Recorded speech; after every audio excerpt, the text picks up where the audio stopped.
recommendation to anybody. It's the book of all books. Look, my Bible gives me such guidance of life. It's unbelievable. You can imagine, I'm an avid reader, I'm an avid learner, but the book of books is your Bible. Number one. Yeah, there's so much that I take from it. Then the number 2 book that I would recommend for people is a biography book. This Theodore Roosevelt, the former president of America, who was paralyzed and governed America from the wheelchair. You have to read his book. The Roosevelt biographies. That's a book to read because it teaches you character.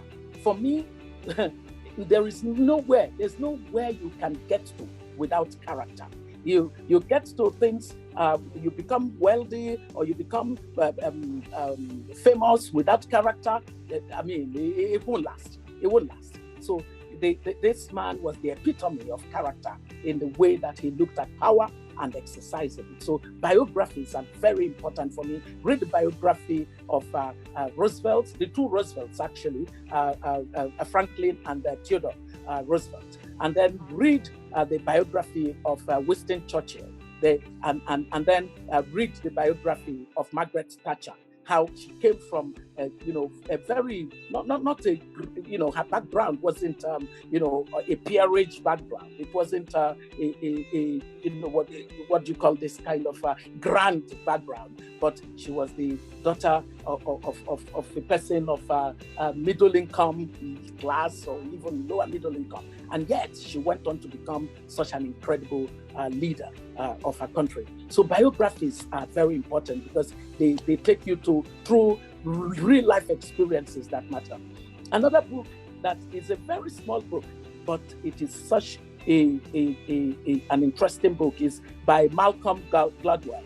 So Turning Point. The tipping point. The tipping point enables you to understand how to be a driver of change and the kind of endurance that you require in order to get to a threshold where what you want to see happen then happens. The Tipping Point is an incredible book, and many other series that Gladwell has written.